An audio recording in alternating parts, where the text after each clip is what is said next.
So hello and welcome back मेरे देश के प्यारे प्यारे सुनहरे भविष्यों। लाइट चैप्टर का डिस्कशन चल रहा है। लाइट नहीं, human eye and the colourful world. तो human eye and the colourful world में हमने लास्ट वीडियो में refraction through a glass prism पढ़ लिया है, राइट। आज पढ़ने जा रहे हैं एक बहुत ही इंपॉर्टेंट टॉपिक जो कि है डिस्पर्सन ऑफ लाइट। ठीक है, अच्छा, अब डिस्पर्सन क्यों इंपॉर्टेंट है? क्योंकि डिस्पर्सन समझने के बाद आप अपने आसपास की बहुत सी फिजिकल फिनोमिनन को समझ पाएंगे। फॉर एग्जांपल रेनबो कैसे बनता है, तो वो रेनबो समझने के लिए आपको डिस्पर्सन समझना पड़ेगा। अगर आप डिस्पर्सन समझोगे तो रेनबो आप समझ जाओगे। क्लियर है? ओके, तो आज के टॉपिक में जो डिस्पर्सन डिस्कस होने वाला है, इस डिस्पर्सन का मतलब क्या होता है? ठीक है, सबसे पहली बात कि डिस्पर्सन होता क्या है। अगर देखो, आप स्कूल में असेंबली में हो, ठीक है, असेंबली में आप लाइन लगाते हो, ठीक है, प्रेयर करते टाइम आप सभी लोग लाइन में खड़े होते हो, या और भी कुछ एक्टिविटीज होती हैं, तो आप एक सीक्वेंस में अरेंज हो जाते हो, राइट। और जैसे ही प्रोग्राम वगैरह कुछ भी खत्म हुआ, असेंबली खत्म हुई, प्रोग्राम खत्म हुआ, आपको कहा जाएगा डिस्पर्स। तो जब डिस्पर्स कहा जाता है तो आप फैल जाते हो। अदरवाइज नॉर्मल प्रोसीजर आप बोलोगे नहीं, असेंबली के बाद हम डिस्पर्स नहीं होते, हम लाइन बाय लाइन अपने क्लासेस में जाते हैं, है ना। अच्छा, वो तो कहीं कहीं पर। अब नॉर्मल अगर मान लो कि पहला पीरियड आपको कुछ एक्टिविटी दे दिया गया है, बोला है कि अब डिस्पर्स हो जाओ, तो अब डिस्पर्स होने का मतलब एक पैटर्न में थे, वो पैटर्न आप तोड़ दोगे, सब अलग अलग फैल जाओगे, राइट। तो वही डिस्पर्स मतलब हो जाना, मतलब क्या कह सकते हैं अपन? गेट सेपरेटेड, अपन ऐसा कह सकते हैं कि अलग अलग हो जाना, राइट। तो डिस्पर्सन ऑफ लाइट का मतलब क्या हुआ कि लाइट सेपरेट हो जाए, ठीक है, लाइट के कॉन्स्टिट्यूएंट सेपरेट हो जाए। तो what is dispersion of light? Dispersion of light separating constituents of light। Oh, light में कौन से कॉन्स्टिट्यूएंट प्रेजेंट होते हैं? मतलब ये गोभी का आलू का पराठा थोड़ी है कि इसमें गोभी भी है, आलू भी है, आटा भी है, वगैरह वगैरह है और अलग कर दिया। नहीं, ऐसा तो नहीं होता, लेकिन ऐसा होता है, ठीक है। हमको भले नहीं दिखता है, पर लाइट जो ऑब्जर्व करते हो ना अपने आसपास आप, व्हाइट लाइट जिसे हम कहते हैं, ठीक है, लाइट कई कलर की होती है, ठीक है, बेसिकली 7 कलर्स हैं, ठीक है। तो हम जो व्हाइट लाइट कहते हैं ना, वो व्हाइट लाइट व्हाइट नहीं होती, ठीक है, व्हाइट लाइट व्हाइट नहीं होती, वो व्हाइट दिखती है। व्हाइट लाइट के अंदर बहुत से कलर्स प्रेजेंट होते हैं। तो सबसे पहले मैं आपको लिख दूं कि व्हाट इज व्हाइट लाइट, ठीक है। व्हाइट लाइट क्या है? व्हाइट लाइट है, it consists all the visible color of light in equal proportion।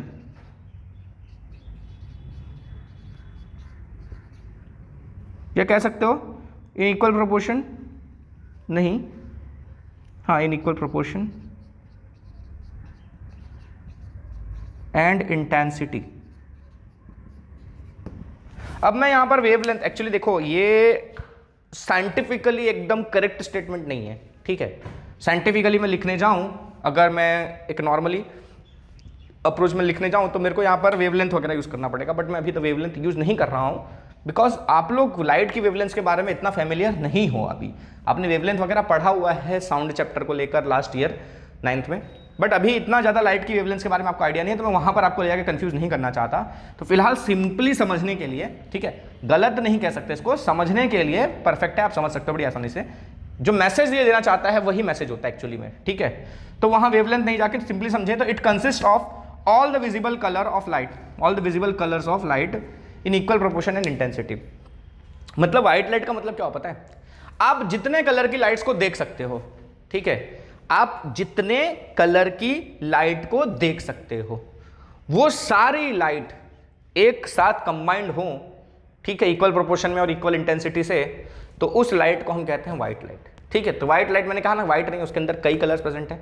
जितनी भी कलर्स आप देख सकते हो, ठीक है, कलर ऑफ लाइट, ठीक है, जितनी कलर ऑफ लाइट आप देख सकते हो, वो सारे कलर ऑफ लाइट एक साथ कंबाइंड है, तो वो कहलाता है व्हाइट लाइट। क्लियर है? पक्का? अच्छा, इसको ही डिस्पर्स करके बताया था प्रिज्म के थ्रू। ये क्या है? हमारा प्रिज्म है।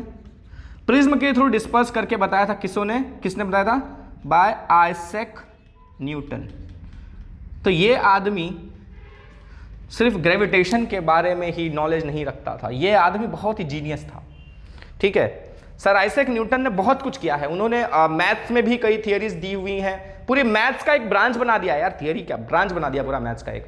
उन्होंने कुछ ऐसी चीजें थी एक्सप्लेन करने के लिए, नॉर्मल मैथ्स जो चलता था उससे प्रॉब्लम होती थी, तो उन्होंने एक नई ब्रांच ही खड़ी कर दी, ले इससे समझाएंगे हम अपने सारे फिनोमिनन्स को आगे।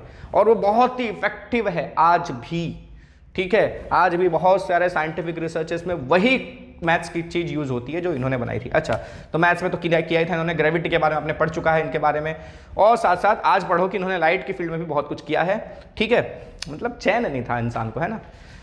तो आइजैक न्यूटन ने डिस्पर्सन करके बताया प्रिज्म के थ्रू, सबसे पहली बार प्रिज्म से डिस्पर्सन करने वाले थे आइजैक न्यूटन, ठीक है। अच्छा, तो क्या किया डिस्पर्सन मतलब समझे, डिस्पर्सन को अब समझाऊं मैं simply, separating of constituent of light लिखा था मैंने, अब मैं टेक्निकली लिखने जाऊं डिस्पर्सन ऑफ लाइट, तो मैं क्या लिखूंगा,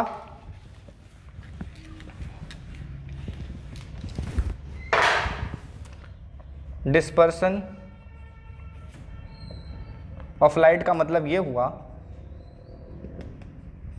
to separate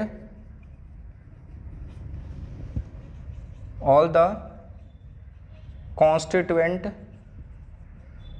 colors of white light, white light के सारे कॉन्स्टिट्यूएंट कलर्स को सेपरेट कर देना, ठीक है। थोड़ी देर पहले मैंने लिखा था खाली कॉन्स्टिट्यूएंट्स को सेपरेट करना, लेकिन अब मैंने लिख दिया कॉन्स्टिट्यूएंट कलर्स को सेपरेट कर देना, क्योंकि लाइट के अंदर कॉन्स्टिट्यूएंट क्या है, लाइट का कॉन्स्टिट्यूएंट क्या है, कलर्स है, ठीक है।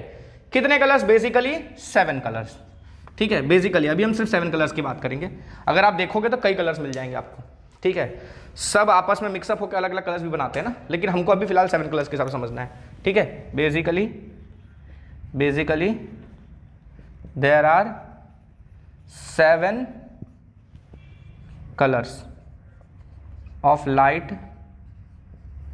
Present in white light. अभी 10th स्टैंडर्ड के हिसाब से आपको इतना याद रखना है, ठीक है, कि किसी भी वाइट लाइट में 7 कलर्स ऑफ लाइट प्रेजेंट होते हैं, ठीक है। अगर कलर की मैं बात कर दूं ना, तो देखो ये बेसिक 7 कलर्स हैं, ये बेसिक 7 कलर्स हैं, और भी कलर्स मिलेंगे आपको, ठीक है, अलग अलग इंटेंसिटी के कलर्स। देखो अभी रेड है, रेड की अगर आप इंटेंसिटी कम करते जाओ तो वो थोड़ा पिंकिश तरफ मतलब मूव करने लगता है ना, अलग अलग कलर मिलेंगे आपको, है ना। येलो है, येलो को भी थोड़ा हल्का करते हो तो अलग अलग कलर मिलते जाएंगे, लेकिन बेसिक कलर्स में क्या येलो है, समझ में आ रहा है। तो वैसा ही होता है कि इंटेंसिटी वेरी कलर की कलर अलग अलग मिल जाएंगे आपको, लेकिन बेसिकली 7 कलर होते हैं। क्लियर है, किसके अंदर, व्हाइट लाइट के अंदर। तो डिस्पर्सन होता है तो क्या होता है, यही 7 कलर अलग अलग हो जाते हैं, ठीक है। वो कैसे होता है, प्रिज्म के थ्रू होता है, और भी जगहों पर होता है, पर आप लेबोरेटरी में ये चीज कर सकते हो, ठीक है। अगर आपके स्कूल्स में करवाया जाएगा तो अच्छी बात है, या फिर आप ऐसे कई जगह पर वीडियोस आपको मिल जाएंगे जो कि आपको डिस्पर्सन ऑफ लाइट समझा सकते हैं एक्सपेरिमेंटली। मैं भी समझा सकता हूँ इस तरफ से, इससे भी समझ में आ जाएगा आपको, इतना कोई अनोखा वो नहीं है। पर आप करके देखना चाहते हो तो ठीक है, करके देखना चाहते हो तो आपको एक डार्क रूम में जाकर प्रिज्म लेकर वो एक्सपेरिमेंट करना पड़ेगा। ओके, तो ये लिया एक प्रिज्म, ठीक है, और इस पर हमने व्हाइट लाइट इंसिडेंट करवा दी। ये जो है ना मेरी व्हाइट लाइट है, अब आपको दिख तो रही है ब्लैक, लेकिन मानो मेरी बात ये व्हाइट है, ठीक है, क्योंकि यार ये व्हाइट बोर्ड पे मैं व्हाइट कलर कैसे करूंगा, प्लीज ट्राई टू अंडरस्टैंड यार, ठीक है। तो मान लो कि ये व्हाइट लाइट है, ठीक है, भले काली दिख रही है तो क्या हुआ, है ये व्हाइट लाइट, ओके। अब जब व्हाइट लाइट इंसिडेंट होती है कहां पर, प्रिज्म के एक एज पर, ठीक है, किसी एक सरफेस पर जाकर हिट कर दिया लाइट ने। अब आपने पढ़ा था लास्ट वीडियो में, ठीक है, कि जब लाइट प्रिज्म को टकराती है तो आपने देखा कि एक मीडियम से दूसरे मीडियम में ट्रेवल हो गई, है ना, तो रिफ्रैक्शन होगा। रिफ्रैक्शन होगा मतलब बेंडिंग होगी लाइट की, है ना। अच्छा, तो ये लाइट को अपन ने पिछले बार जो पढ़ा था, अपन ने यूं ले गए, बेंड किया, इधर बेंड किया, सीधा निकाल दिया, हो गया, है ना। लेकिन एक्चुअली में क्या हो सकता है, देखो कुछ ऐसा भी होता है कभी कि एक लाइट को आप जब इंसिडेंट करवाया तो क्योंकि देखो लाइट में अलग अलग कलर्स प्रेजेंट है ना। कितने कलर्स प्रेजेंट है आपने देखे, 7 कलर्स प्रेजेंट है, ठीक है। तो थोड़ा बहुत आइडिया अब लगता है मुझे देना ही पड़ेगा आपको रीजन समझाने के लिए।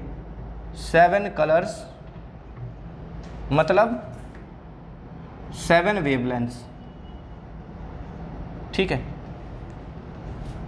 Wavelength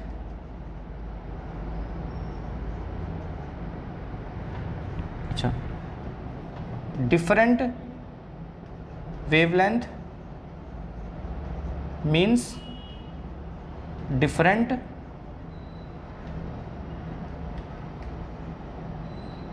bending.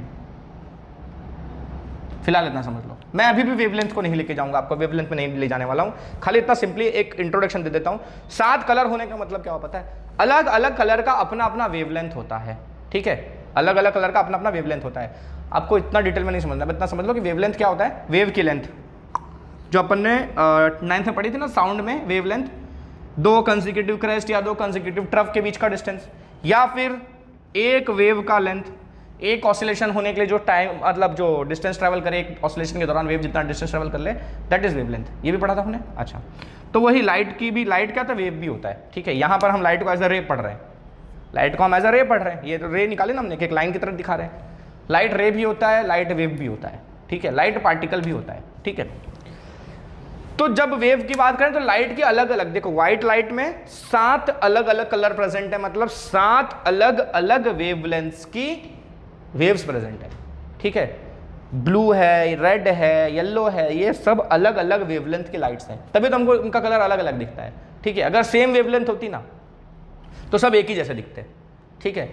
सेम वेवलेंथ होती तो सेम ही दिखते, लेकिन क्योंकि वेवलेंथ अलग अलग है इसलिए हमको अलग अलग कलर के दिखते हैं, ठीक है। अच्छा, तो जब वेवलेंथ अलग अलग होती है ना तो उनका रिफ्रैक्शन भी अलग अलग होता है, ठीक है। मतलब सेम वेवलेंथ की लाइट है, ठीक है, 2 लाइट ले आए आप, अगर दोनों की वेवलेंथ सेम है तो दोनों सेम अमाउंट से बेंड करेंगे इस सरफेस पे, ठीक है, सेम बेंडिंग होगी दोनों की। लेकिन अगर अलग अलग वेवलेंथ है तो दोनों की बेंडिंग अलग अलग होगी, ठीक है। एक वेवलेंथ का अलग बेंडिंग, दूसरे वेवलेंथ का अलग बेंडिंग। क्लियर है? पक्का समझ में आ रहा है? पक्का? यहाँ मैंने वेव नहीं बताया था क्योंकि यहाँ बिना वेव के काम चल गया, लेकिन यहाँ मजबूरी है मेरी वेव बताने के लिए कि यहाँ थोड़ा बहुत तो बताना पड़ेगा, क्योंकि पता है बिना बताए चल जाएगा, ठीक है, 10th का काम निकल जाएगा और आपको याद करके आपका काम भी निकल जाएगा, लेकिन मैं नहीं चाहता ऐसा हो। मैं चाहता हूँ कि थोड़ा कॉन्सेप्ट क्लियर रह जाए, ठीक है, कि आपको रीजन तो पता होना चाहिए ना, है ना। तो 7 wavelengths of different, 7 wavelengths, 7 colours मतलब 7 वेवलेंथ्स, मतलब ये कि अगर अलग अलग वेवलेंथ है, डिफरेंट वेवलेंथ का मतलब क्या होता है, ये एक और नया सब पॉइंट, अलग पॉइंट है, ये अलग पॉइंट है, ठीक है। Different wavelength means different bending, ठीक है, अलग अलग वेवलेंथ तो लाइट अलग अलग तरीके से बेंड होगी। अच्छा, अब आपको पता है व्हाइट लाइट में 7 वेवलेंथ्स प्रेजेंट हैं, तो 7 अलग अलग वेवलेंथ्स हैं तो 7 अलग अलग हिसाब से बेंड होंगे, है ना। कोई ज़्यादा बेंड होगा, कोई उससे कम बेंड होगा, कोई उससे भी कम बेंड होगा, कोई सबसे कम बेंड होगा। क्लियर है? पक्का? अच्छा, अब ये बेंडिंग किस पर डिपेंड करता है ये भी बता दूं मैं आपको, मतलब बेंडिंग इस पर डिपेंड करता है तो बता दिया, लेकिन कौन सा ज़्यादा बेंड होगा और कौन सा कम बेंड होगा वो बता दूं, ठीक है। वेवलेंथ, देखो इसको हम कैसे रिप्रेजेंट करते हैं वेवलेंथ को, इतना तो पढ़ा ही हुआ है हमने। वेवलेंथ को नॉर्मली हम लैम्बडा से रिप्रेजेंट करते हैं, ऐसा कोई कानून नहीं है कि लैम्बडा से ही करो, लेकिन ज़्यादातर हमने लैम्बडा ही यूज देखा है, ठीक है, कि वेवलेंथ को लैम्बडा से रिप्रेजेंट किया जाता है, ठीक है। अगर लैम्बडा ज़्यादा है, लैम्बडा ज़्यादा है, ठीक है, तो दिस इंप्लाइज कि बेंडिंग जो है वो कम होगी, ठीक है, लेस बेंडिंग होगी। लैम्बडा मोर तो बेंडिंग लेस, और अगर वेवलेंथ कम है तो बेंडिंग, ठीक है, बेंडिंग क्या होगी, ज़्यादा होगी। क्लियर है? याद रहेगा? पक्का? उल्टा है, लैम्बडा और बेंडिंग का रिलेशन उल्टा है। लैम्बडा ज़्यादा यानी कि वेवलेंथ ज़्यादा, तो बेंडिंग कम होगी यानी कि रिफ्रैक्शन कम होगा, है ना। और अगर लैम्बडा कम है तो बेंडिंग ज़्यादा होगी यानी कि रिफ्रैक्शन ज़्यादा होगा। क्लियर है? पक्का? सच्ची? पक्का? ओके। तो अब देखो होता क्या है कि रेड जो होता है, रेड कलर, रेड लाइट जो होती है, ठीक है, उसकी वेवलेंथ लॉन्गेस्ट होती है, सबसे ज़्यादा वेवलेंथ होती है, लॉन्गेस्ट वेवलेंथ विजिबल लाइट में, ठीक है, विजिबल लाइट में, पहले बता दूं विजिबल लाइट में। और जो वायलेट लाइट होती है उसकी शॉर्टेस्ट वेवलेंथ होती है, ठीक है, शॉर्टेस्ट वेवलेंथ होती है। अब अगर चाहो तो फ्रीक्वेंसी के टर्म्स में भी समझ सकते हो, चलो ये भी एक्स्ट्रा बता ही देता हूं, आ जाए, छोड़ो, अब मैं मूड में आ गया और मैं बताऊंगा, सब बताऊंगा। अब longest wavelength, least frequency, frequency और वेवलेंथ एक दूसरे के उल्टा होते हैं, और स्मॉल शॉर्टेस्ट वेवलेंथ मतलब हाईएस्ट फ्रीक्वेंसी। तो जो विजिबल लाइट है, जिसमें 7 मतलब 7 कलर्स प्रेजेंट हैं, ठीक है। एक वाइट लाइट के अंदर 7 लाइट प्रेजेंट होती है, 7 अलग अलग कलर की। तो उसमें जो लाइट की वेवलेंथ सबसे ज़्यादा होती है, वेवलेंथ सबसे ज़्यादा होती है, यानी कि फ्रीक्वेंसी सबसे कम होती है, वो लाइट रेड होती है, ठीक है, रेड दिखती है।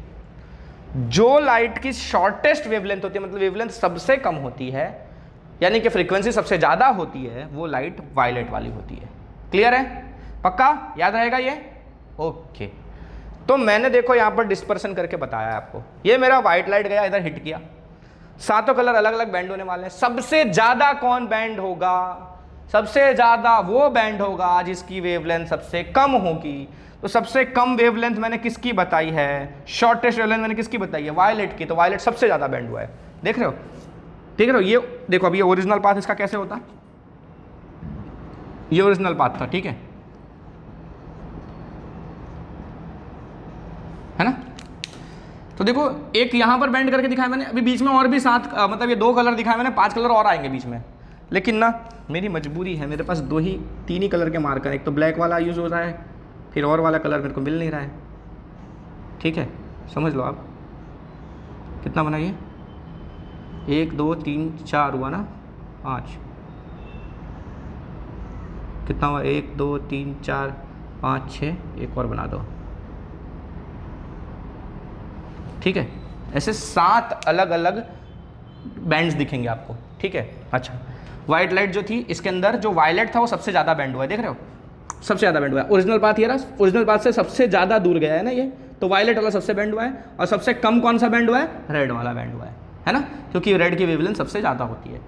ओके, बार बार बोल रहा हूँ, ये बात दिमाग में बैठ जानी चाहिए। ज़्यादा वेवलेंथ कम बैंडिंग, कम वेवलेंथ ज़्यादा बैंडिंग, ठीक है? और सबसे ज्यादा वेवलेंथ किसकी होती है? रेड की। इतना याद रखोगे तो दूसरा वाला ऑटोमेटिकली पता चल जाएगा सबसे कम किसकी होती है? वायलेट वाले की, ठीक है? ओके, अच्छा, तो सबसे कम रेड बैंड हुआ है और सबसे ज्यादा वायलेट बैंड हुआ है, ठीक है? तो वायलेट सबसे नीचे दिख रहा है आपको और सबसे ऊपर रेड दिख रहा है। अब इसके बीच में और 5 कलर आएंगे और ये पूरा एक सीक्वेंस मिलेगा, हर बार आपको यही सीक्वेंस मिलेगा, ठीक है? ये डिक्रीजिंग ऑर्डर ऑफ बेंडिंग या कह सकते हो इंक्रीजिंग ऑर्डर ऑफ वेवलेंथ, ठीक है? आप ऐसे जा रहे हो तो वेवलेंथ इंक्रीज हो रही है, ठीक है? V से R की तरफ जा रहे हो तो वेवलेंथ इंक्रीज हो रही है, यानी कि बेंडिंग कम होती जा रही है, ठीक है? अच्छा, तो यही पैटर्न मिलेगा, इसी को हम कहते हैं व्हाइट लाइट का स्पेक्ट्रम कहते हैं। इसको हम क्या कहते हैं? इसको spectrum of white light. White light के डिस्पर्सन के बाद ये स्पेक्ट्रम बनता है, ठीक है? इसमें 7 कलर हैं, सातों के नाम हैं सीक्वेंस में, VIBGYOR, विबज्योर, ठीक है? या विबज्योर, आपने पढ़ा हुआ है इसको, छोटी क्लासेस में ये चीज़ आपने डिस्कस की हुई है ऑलरेडी।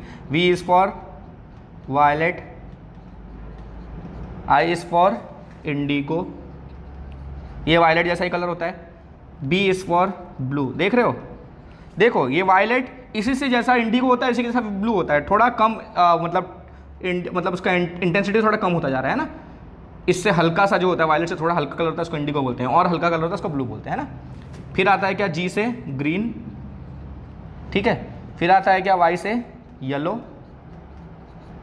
O से ऑरेंज एंड R से रेड, ठीक है? तो ये 7 कलर आपके स्पेक्ट्रम में मिलेंगे, ओके? और यही सीक्वेंस फॉलो होगा हमेशा, यही सीक्वेंस होगा। आप कभी भी स्पेक्ट्रम बनाओ अगर डिस्पर्सन कर रहे हो प्रिज्म से, तो ये चीज़ हमेशा ध्यान रखना कि सबसे नीचे वायलेट आएगा, सबसे ज़्यादा बैंड वायलेट होता है, ठीक है? नीचे ऊपर नहीं कह सकता हूँ मैं, आप जैसा ही बनाओ, लेकिन सबसे ज़्यादा बेंडिंग किसको दिखाना है आपको? वायलेट वाले को दिखाना है। सबसे कम बेंडिंग रेड वाले को दिखाना है, और वही सीक्वेंस है विबज्योर, ठीक है? याद रहना चाहिए ये चीज़, पक्का याद रहेगा? सच्ची? तो this is dispersion of white light, कि अगर एक व्हाइट लाइट को आप प्रिज्म से पास करते हो तो वो अपने 7 कॉन्स्टिट्यूएंट कलर्स में डिस्पर्स हो जाती है, ठीक है? और वो इस तरह से एक स्पेक्ट्रम बना के देता है। इसको स्पेक्ट्रम कहते हैं। बहुत सारी लाइट्स एक साथ आती है ना, कंबाइंड दिखती हैं, तो उसको हम स्पेक्ट्रम कहते हैं। क्लियर है? ये कॉन्सेप्ट हमारा यूज होगा रेनबो के स्टडी में। क्लियर है? तो इतना पता चल गया कि कौन सी लाइट सबसे ज़्यादा बैंड होगी, कौन सी लाइट सबसे कम बैंड होगी, ठीक है? आपको ऐसा क्वेश्चन पूछा जा सकता है, ठीक है, कि आपको ऑप्शन दिए जाएंगे 4 ऑप्शन दिए जाएंगे आपको। फॉर एग्जांपल इसको मिटा दो जरा,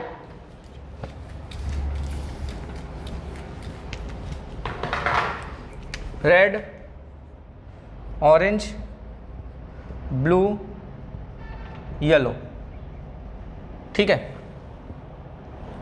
इनको अरेंज करो, अरेंज इन डिसेंडिंग ऑर्डर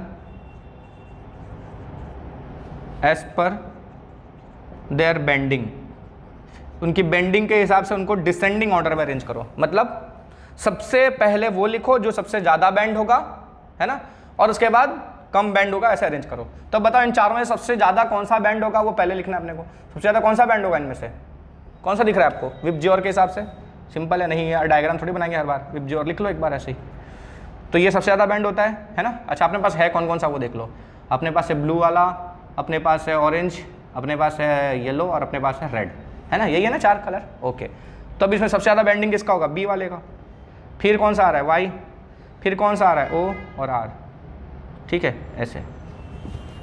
अगर असेंडिंग ऑर्डर बोला होता तो R O Y B, increasing order में, है ना, कि ज़्यादा बेंडिंग हो, बढ़ रहा है इस तरफ।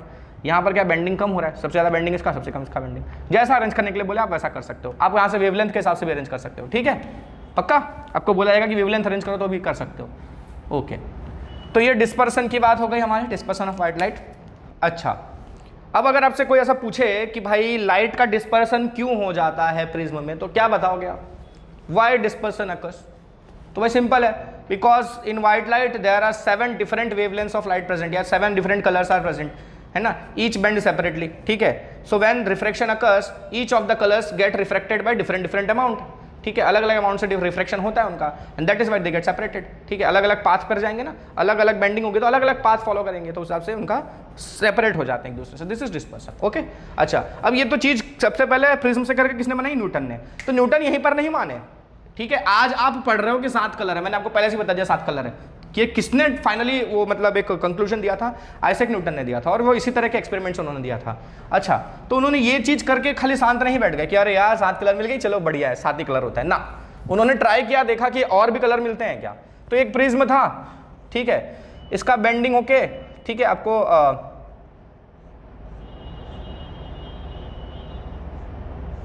ऐसे 7 कलर मिल गए। तो उन्होंने क्या पता है, अब इन 7 कलर को फिर से किसी एक अलग प्रिज्म से पास किया। ठीक है, एक दूसरे प्रिज्म से इसको पास करके देखा कि क्या और भी कलर्स मिलते हैं। ठीक है, ये तो अभी 7 ही कलर मिले, क्या पता इस प्रिज्म की औकात ही इतनी होगी ये 7 ही कलर डिस्पर्स कर पाया हो। मैं एक और प्रिज्म लगा के देखता हूँ, तो क्या पता और डिस्पर्शन करने को मिल जाए, फिर और करके देखेंगे। तो उन्होंने जब दूसरा प्रिज्म लगा के देखा तो और कलर नहीं मिले, उनको सिर्फ 7 ही कलर मिले। ठीक है, अच्छा ये होने के बाद ये तो एक बात हो गई कि दूसरा प्रिज्म लगाया तो कोई चेंज नहीं आया, लेकिन अब दूसरे प्रिज्म को उन्होंने अगली बार क्या किया पता है? उल्टा लगा दिया। एक और एक्सपेरिमेंट किया उन्होंने इसके बाद कि ये जो प्रिज्म था, इससे जो 7 कलर निकल रहे थे, इनको एक दूसरे प्रिज्म में जो कि इसके उल्टा लगा हुआ था, ठीक है, इसके उल्टा प्रिज्म लगा दिया। ठीक है, इसका ये पोर्शन नीचे तो इसका पोर्शन ऊपर लगा दिया। अब जब इस तरह का उन्होंने एक्सपेरिमेंट किया ना, तो क्या हुआ पता है? ये जो लाइट्स थी ना, ये वापस सब कंबाइन होकर एक सिंगल लाइट बन के निकल गई। समझ आ रहा है क्या बोला? पहले क्या किया, एक प्रिज्म ऐसे लगाया तो ये जो व्हाइट लाइट गई वो 7 कलर में डिस्पर्स हो गई। फिर ऐसा ही एक प्रिज्म उल्टा लगा दिया, तो उससे क्या हुआ पता है? ये सारी लाइट फिर से बेंडिंग हुई, ठीक है, यहां पर, और ये सब कंबाइन होकर वापस व्हाइट लाइट बन के बाहर निकल गई। तो इससे क्या पता चलता है पता है? क्या पता चलता है इससे? व्हाइट लाइट तुमने डाला अंदर, वो 7 कलर में निकल गई, है ना। फिर आपने जब उल्टा प्रिज्म किया तो इनका रिफ्रैक्शन उल्टा हुआ। ठीक है, पहले क्या हो रहा था कि देखो जितने अमाउंट से यहाँ पर अलग अलग लाइट की बेंडिंग हुई है, वायलेट की बेंडिंग हुई है, यहाँ पर रेड की बेंडिंग हुई है, जिस हिसाब से अलग अलग बेंडिंग हुई है, ठीक है, उतने ही अमाउंट से, ठीक है, इस वाले प्रिज्म ने उल्टे डायरेक्शन में बेंडिंग करवाई। समझ में आया? देखो आप ऐसे जा रहे थे, ठीक है, एक लाइट की बात करता हूँ, आप ऐसे जा रहे थे, किसी ने आपको बेंड करके ऐसा कर दिया, ठीक है, तो कुछ अमाउंट से बेंडिंग किया, ठीक है, इतने अमाउंट से बेंडिंग किया, है ना।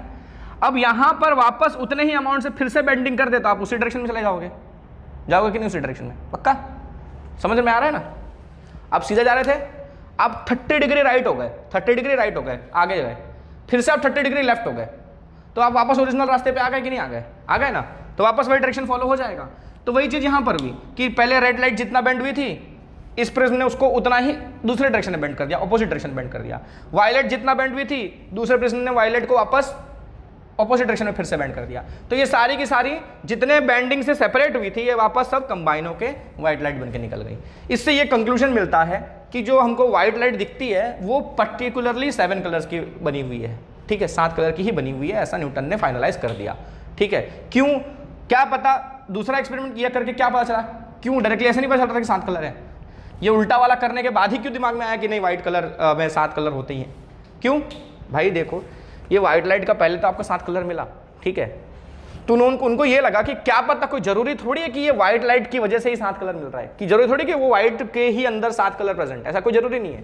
क्या पता इसके कुछ मतलब इस प्रिज्म के अंदर कुछ मटेरियल ऐसे हों जिस मटेरियल की वजह से ऐसा कलर मिल गया हो। उनके दिमाग में ऐसा भी आ सकता है। उन्होंने सोचा कि यार कोई जरूरी थोड़ी है कि ये व्हाइट लाइट के अंदर 7 कलर प्रेजेंट है तो ही ये 7 कलर अलग अलग मिल रहे हैं, क्या पता इसके अंदर मटेरियल की वजह से कुछ हो गया हो। इसलिए उन्होंने एक दूसरा प्रिज्म उल्टा लगा के देखा, ठीक है, कि अगर मटेरियल की वजह से कुछ हो रहा होगा तो फिर से अलग अलग कलर्स मिलने चाहिए ना। तो जब ये उल्टा लगा के देखा उन्होंने तो यही लाइट सब कंबाइन होकर फिर से व्हाइट लाइट देने लग गई। तो इससे ये पता चला कि इसने क्या किया था, कॉन्स्टिट्यूएंट्स को सेपरेट किया था, इसने क्या किया, कॉन्स्टिट्यूएंट्स को कंबाइन कर दिया, वापस निकाला तो व्हाइट लाइट ही मिला। इसका मतलब ये हुआ कि व्हाइट लाइट में 7 कलर प्रेजेंट होते हैं, ठीक है, समझ में आ रहा है? तो ये अपने न्यूटन बाबा ने समझा दिया और ये मैंने भी समझा दिया। डिस्पर्सन ऑफ लाइट इतना ही है। इसके बाद के टॉपिक में हम पढ़ने वाले हैं क्या, पढ़ने वाले हैं रेनबो कैसे बनता है, ठीक है। तो उसको मैं थोड़ा थियोरेटिकली लिख के दूंगा क्योंकि वो पेपर में पूछा जाता है थियरी के हिसाब से, ठीक है। डिस्पर्सन ऑफ लाइट बहुत ज़्यादा डिटेल में तो नहीं पूछा जाता है, पर रेनबो और ये सब जो है ना ज़्यादा मार्क्स के 3-3 मार्क्स के 4-4 मार्क्स के क्वेश्चन बन सकते हैं। तो आपको डायग्राम बनाकर और नोट्स मतलब ऐसे पॉइंट वाइज आंसर लिखने रहते हैं, ठीक है। तो वो एक्सप्लेन करेंगे अगली वीडियो में। तो तब तक के लिए थोड़ा सा वेट कर लो। बाय, टाटा, सी यू, जय हिंद।